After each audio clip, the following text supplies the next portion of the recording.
Hello students, पिछले class में हम लोग कॉम्प्लेक्स नंबर का आर्गुमेंट निकालना सीखे थे और उसका प्रिंसिपल वैल्यू निकालना सीखे थे। आज हम लोग पोलर फॉर्म या trigonometrical form of complex number के बारे में जानेंगे कि कैसे हम लोग किसी भी कॉम्प्लेक्स नंबर को पोलर या ट्रिगोनोमेट्रिकल फॉर्म में कन्वर्ट कर सकते हैं। तो हम लोग देखते हैं पोलर और trigonometrical form of complex number z equal to x plus I y. हम लोग इसका पोलर और ट्रिगोनोमेट्रिकल फॉर्म कैसे निकालेंगे उस पर हम लोग बात करते हैं। सपोज कीजिए कि एक कॉम्प्लेक्स नंबर कहीं पे है P पॉइंट पे जिसका कोऑर्डिनेट एक्स वाई है। यहाँ से ये मेरा x है, ये मेरा y है और ये mod z equal to square root x square plus y square.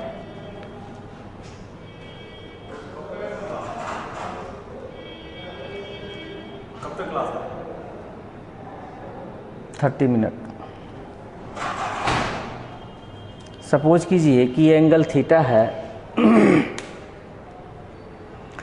तो ये एंगल थीटा है। यह एंगल जो होता है यही मेरा पोलर या आर्गुमेंट होता है।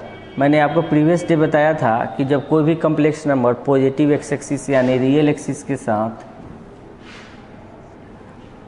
जो एंगल बनाए उस एंगल को ही हम लोग आर्गुमेंट या कॉम्प्लेक्स आर्गुमेंट या एम्पलीट्यूड जेड बोलते हैं।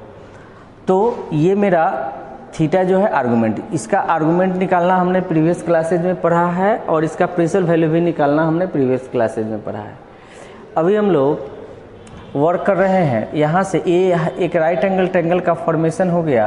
हम लोग लिखेंगे sine theta equal to y by mod z, यानी कि हम लोग कह सकते हैं y equal to mod z sine theta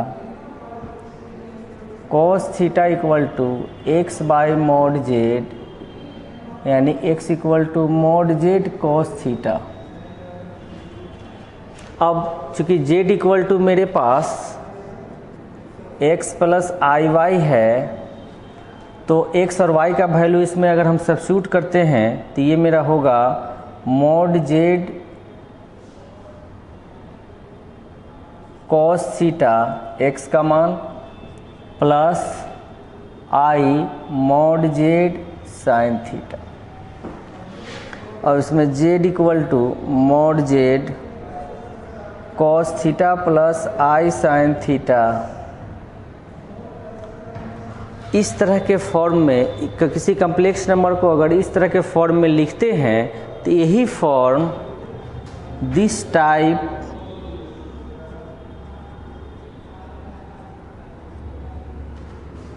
या this form of Z is called polar और ट्रिगोनोमेट्रिकल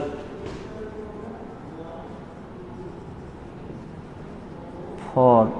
इस तरह के फॉर्म को ही हम लोग पोलर और ट्रिगोनोमेट्रिकल फॉर्म बोलते हैं।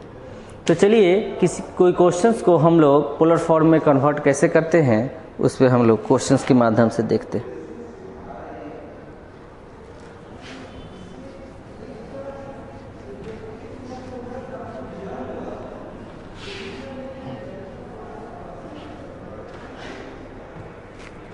जैसे सपोज करते हैं z इक्वल टू लिखी हुई है -1 माइनस आई, और आपको कहेगा कि इसको पोलर फॉर्म में बदलो। तो पोलर फॉर्म का मतलब हमारे पास हो गया z equal to mod z cos argument z plus i sine argument z. तो मॉड जेड का वैल्यू निकालेंगे स्क्वायर रूट -1 का स्क्वायर प्लस -1 का स्क्वायर, यानी कि √2 हो गया। अब हमको निकालना है आर्गूमेंट जेड। तो आर्गूमेंट जेड के लिए हमने बताया था कि सबसे पहले tan थीटा, पिछले वीडियो में हम आर्गूमेंट टॉपिक को हमने डिस्कस किया था, उसमें हमने बताया था कि tan theta equal to mod y by x करना है। यहाँ y के जगह हुआ i का कोफिशिएंट और x के जगह हुआ ये, तो ये मेरा -1 बाई -1 आया, यानी कि 1 आया, यानी कि थीटा इक्वल टू हो गया π/4। चूँकि ये दोनों के दोनों निगेटिव है, थर्ड क्वाड्रेंट में है, इसलिए हम लोग आर्गूमेंट जेड इक्वल टू बताए थे पाई प्लस, इसको अल्फ़ा मान लीजिए, पाई प्लस अल्फ़ा, यानी पाई प्लस π/4, यानी 5π/4। तो हम इसको लिख सकते हैं इस पोलर फॉर्म में कि z equal to mod z cos 5π/4 plus i sine 5π/4। ये मेरा सिस्टम जो हो गया, कौन सा फॉर्म हो गया, ट्रिगोनोमेट्रिकल या पोलर फॉर्म। अब अगर इसके प्रिंसिपल वैल्यू के टर्म में लिखना चाहेंगे तो मैंने बताया था कि प्रिंसिपल वैल्यू अगर पाई से बड़ा हो, प्रिंसिपल वैल्यू -पाई से पाई के बीच होता है। अगर आर्गूमेंट का मान पाई से बड़ा हो तो क्या करते हैं, और -पाई से छोटा हो तो क्या करते हैं। पाई से बड़ा होता है तो 2 सब्सट्रैक्ट करते हैं, और पाई से छोटा होता है, -पाई से छोटा होता है तो 2 ऐड करते हैं। तो इसके लिए हम लोग क्या होगा, प्रिंसिपल वैल्यू के टर्म में निकालेंगे। प्रिंसिपल वैल्यू तो ये क्या हो जाएगा 5π/4 -2π, ये हो जाएगा -3π/4। तो आप इस जेड को चाहे तो ऐसे भी लिख सकते हैं, mod z cos -3π/4 plus i sign -3π/4। Mod z का मान हम ऑलरेडी निकाल चुके हैं, तो ये हो जाएगा √2 कॉस -3π/4 प्लस आई साइन -3π/4। तो इस तरह के कोई भी क्वेश्चंस रहेंगे तो हम बहुत इजीली वे में उसको पोलर या ट्रिगोनोमेट्रिकल फॉर्म में कन्वर्ट कर सकते हैं।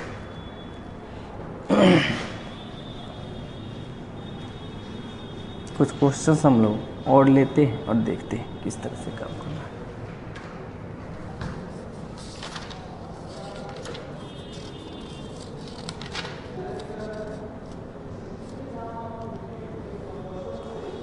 जैसे एक क्वेश्चन है हमारे पास,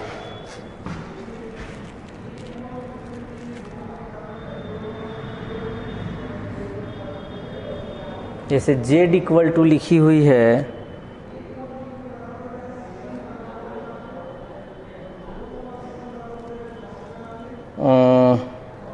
2 + i/4i + 1 + i का होल स्क्वायर। यह एक क्वेश्चन है, ठीक है। 2 + i/4i + 1 + i का होल स्क्वायर। अब आपसे पूछा कि इसका मॉडुलस बताओ, इसका मॉडुलस बताओ, इसका आर्गुमेंट बताओ, और इसको पोलर फॉर्म में एक्सप्रेस करो, लिखो, या ट्रिगोनोमेट्रिकल फॉर्म में लिखो। जैसा कि क्वेश्चन देखने से लग रहा है कि सबसे पहले ये कम्प्लेक्स नंबर का फॉर्म है ही नहीं, यानी कम्प्लेक्स नंबर के फॉर्म में सबसे पहले बदलना होगा, यानी x + i/y के रूप में सबसे पहले हम इसको कन्वर्ट करेंगे। तो पहले सिंप्लीफाई करना स्टार्ट करिए। 2 + i/4i प्लस, इसको a + b के होल स्क्वायर पे आप ब्रेक करेंगे तो क्या होगा, a² + 2ab + b², तो a² 1² + 2i + i²। यहाँ से मेरा सिस्टम हो जाएगा 2 + i/, देखिए i² मेरा -1 होता है, और -1 + 1 मेरा 0 हो गया, 4i 2i 6i हो गया, तो हम यहाँ पे लिख देंगे 6i, ठीक है। यानी कि z इक्वल टू हो जाएगा 2/6i या 2 + i/6i। हम क्या करते हैं कि अब कम्प्लेक्स नंबर के रूप में इसको बदलने के लिए नीचे के कंजुगेट से मल्टीप्लाई करते हैं। एक ही टर्म है तो सिंपल है, इसी से आप क्या कीजिए, i से ऊपर और i से नीचे मल्टीप्लाई करना है। मकसद क्या है, मकसद है हमारा नीचे आई वाले टर्म को हटाना है, यानी एक रियल और एक इमेजिनरी टर्म होना चाहिए। तो ऊपर हो जाएगा 2i प्लस आई स्क्वायर और नीचे 6i स्क्वायर यानी -6 लिख दीजिए। आई स्क्वायर -1 होता है, तो ये होगा -1/-6 प्लस 2i/6 यानी कि 1/6 प्लस 1/3 i। अब ये मेरा पोलर फॉर्म में कॉम्प्लेक्स नंबर के फॉर्म में बदल गया। ठीक है, जब कॉम्प्लेक्स नंबर के फॉर्म में हम बदल दिए तो अब मेरा क्या काम है, अब हमारा वर्क है मॉडुलस निकालना। तो हम इजीली वे में इसका मॉडुलस निकाल लेंगे। मॉड जेड इक्वल टू इतना है, तो mod z equal to square root 1/6 का होल स्क्वायर प्लस 1/3 का होल स्क्वायर। ये हो जाएगा स्क्वायर रूट 1/36 प्लस 1/9। ठीक है, ये मेरे पास आ जाएंगे 1/36 प्लस 1/9, यानी कि जब हम इसको एलसीएम ले लीजिए 36 होगा। ठीक है, 1 + 4 यानी कि हो जाएगा √5/6। मॉडुलस निकल गया। आर्गुमेंट निकालने के लिए हमने आपको बताया है कि हमको क्या करना है, tan theta equal to mod y/x लेना है। तो y के जगह पर हमारे पास क्या लिखा हुआ है 1/3, तो 1/3/1/6 सिस्टम आ जाएगा 2। अब tan कितना डिग्री 2 होता है ये हमको पता नहीं है, बहुत ऐसे केसेज में हमको पता नहीं होते हैं। तो उस केसेज में हमको क्या करना चाहिए, तो थीटा इक्वल टू लिख लेते हैं tan इनवर्स 2 और यही मेरा अल्फ़ा हो जाता है। चूँकि यह कम्प्लेक्स नंबर जो मिला है वो फर्स्ट क्वाड्रेंट में है, तो जो फर्स्ट क्वाड्रेंट में जो अल्फ़ा आता है वही आर्गूमेंट जेड है, तो आप इसको लिख सकते हैं आर्गूमेंट जेड। अब आर्गूमेंट भी निकल गया, मॉडुलस निकल गया। अब पोलर फॉर्म में अगर हमको कन्वर्ट करना है तो पोलर फॉर्म हम लोग पढ़े हैं mod z cos theta plus i sine theta, या हम इसको लिख सकते हैं mod z cos argument z plus i sine argument z. ठीक है, तो ये मेरा होगा मॉड जेड के जगह हम लोग लिख देंगे √5/6 कॉस आर्गूमेंट जेड के जगह हम लोग लिखेंगे tan inverse 2 plus i sine tan inverse 2। This is the answer. इस टाइप के कोई भी क्वेश्चंस रहें तो हम लोग किस तरह से पोलर फॉर्म या ट्रिगोनोमेट्रिक फॉर्म में बदलते हैं ये हम लोग देख रहे हैं। चलिए हम लोग कुछ और क्वेश्चंस देख सकते हैं, आगे हम लोग देखते हैं। जैसे कभी कभी ऐसा क्वेश्चन हो सकता है आपको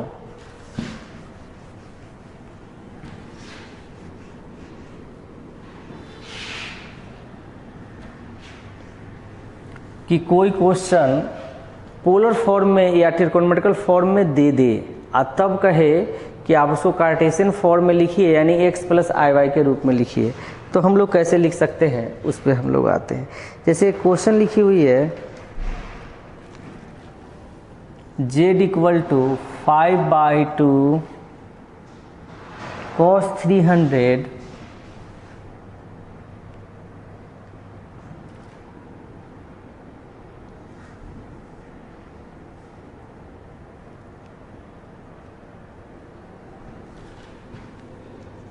cos 300 plus i sine 300 by the way suppose कीजिए। तो यहाँ पर जो भी रहता है एंगल के रूप में वो मेरा आर्गूमेंट जेड होता है।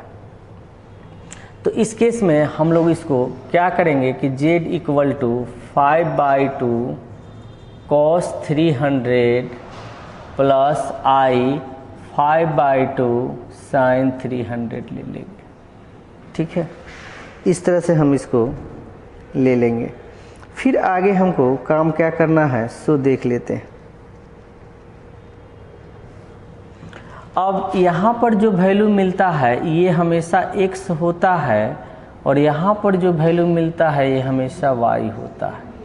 तो x इक्वल टू आप लिख सकते हो 5/2 cos 300 और y इक्वल टू लिख सकते हो 5/2 sin 300। अब cos 300 और sin 300 का मान हमको निकालना पड़ेगा। हम लोग ट्रिग्नोमेट्री में पढ़ चुके हैं cos 300 इक्वल टू cos 2π - 60 यानी कि cos 60 यानी कि 1/2। sin 300 equal to sin 2π - 60 equal to minus sin 60 यानी कि -√3/2। अब वैल्यू डाल दो, 5/2 इंटू 1/2 यानी 5/4 हो गया। यहाँ पे वैल्यू डाल दीजिए, 5/2 इंटू -√3/2 यानी कि -5√3/4 यानी z इक्वल टू हो जाएगा x प्लस IY यानी कि 5/4 माइनस I 5√3/4। तो जब कभी पोलर फॉर्म में दे दे, ट्रिग्नोमेट्रिकल फॉर्म में दे दे, तो उसको हम लोग कार्टेशियन में बदलते हैं, या कार्टेशियन में दे देता है तो उसको पोलर और ट्रिग्नोमेट्रिकल फॉर्म में बदलते हैं। चलिए क्वेश्चन है, इसी पे हम लोग देखते हैं।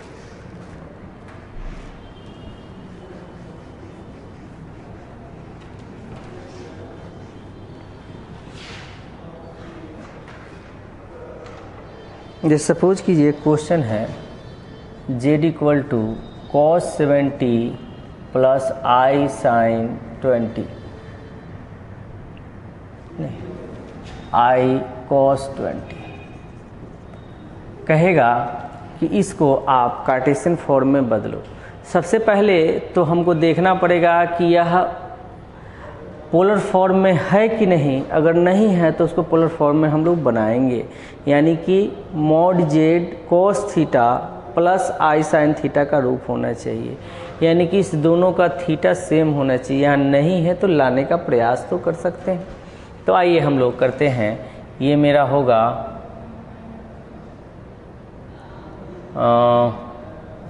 cos 70 प्लस I और sin 90 - 20 करिए। देखिए sin 90 - थीटा cos थीटा होता है, तो ये जो हो जाएगा z equal to cos 70 plus I sin 70। अब फॉर्म में आ गया। यहाँ पे mod z का मान हम लोग ले सकते हैं, mod z का मान 1 आएगा, तो mod z इक्वल टू 1 है, सिस्टम में लिखा हुआ है। ठीक है, अब x के जगह पर हम लोग लिख देंगे cos 70 और y के जगह पर लिख देंगे sin 70।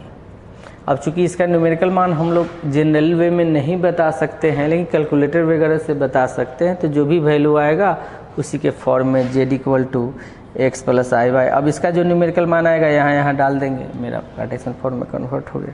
तो जब इस फॉर्म में न रहे तो हम लोग उस फॉर्म में बदलते हैं और बदल के फिर निकालते हैं।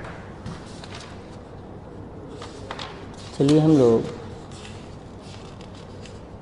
एक क्वेश्चन जो है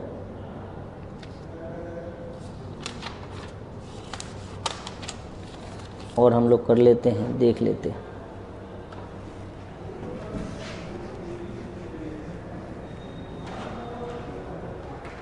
जैसे लिखा हुआ है z equal to 1 plus 7I by 2 minus I का होल स्क्वायर। कहता है इसको पोलर फॉर्म में बदलिए। तो अभी हमने बताया है एक प्रीवियस क्वेश्चन जिसमें बताया है कि x प्लस IY का फॉर्म अगर नहीं है तो पहले हमको x प्लस IY के फॉर्म में बदलना है, और x प्लस IY का फॉर्म आ जाएगा तो फिर जो मेथड हमने आर्गूमेंट निकालना, मॉडुलस निकालना, सारी चीज़ें हमने आपको अच्छे से डिस्कस की है, उसके द्वारा हम लोग करेंगे। तो आइए वर्क करते हैं। 1 plus 7I by 4 minus 4I plus I square. ठीक है, अब फिर हम लोग 1 plus 7I by 4 minus 4I minus 1 यानी 1 plus 7I by 3 minus 4I। अब चूंकि ये x प्लस आई वाई का फॉर्म नहीं है तो हमको क्या करना चाहिए, नीचे जो है उसके कंजुगेट से ऊपर नीचे मल्टीप्लाई करेंगे। तो हम लोग कर लेते हैं 3 + 4i बाई 3 + 4i, मल्टीप्लाई कीजिए इस दोनों को 1 + 7i into 3 + 4i by a minus b into a plus b, a square minus b square, यानी कि 3 का होल स्क्वायर माइनस 4i का होल स्क्वायर। ऊपर वाले को 1 + 4i plus 21i 28i square by 3 का स्क्वायर 9 + 16 25 हो जाएगा। चलिए हम लोग देखते हैं आई स्क्वायर इक्वल टू -1, तो -1 28 में से एक जाएगा तो ये हो जाएगा -27 + 25i। कुछ गड़बड़ है, 7 चौका 28, ठीक है 25i होना चाहिए, आई स्क्वायर माइनस, यहाँ पे थोड़ा सा मिस्टेक किए हैं, 1 को 3 से मल्टीप्लाई करेंगे तो 3 होगा, ठीक है। तो थोड़ा ध्यान रखना है हमारे पास, ये हो जाएगा 25/25, यानी कि -1 + i हो गया, ठीक है। -1 + i हो गया तो आप मॉड निकाल लो, mod z equal to square root -1 का स्क्वायर प्लस 1 का स्क्वायर यानी √2। Argument z equal to modulus, argument z के लिए हम लोग क्या करते हैं, tan थीटा इक्वल टू 1/-1 यानी कि 1, इसलिए थीटा इक्वल टू π/4 यानी अल्फ़ा। चूँकि यह जो मेरा है कंप्लीट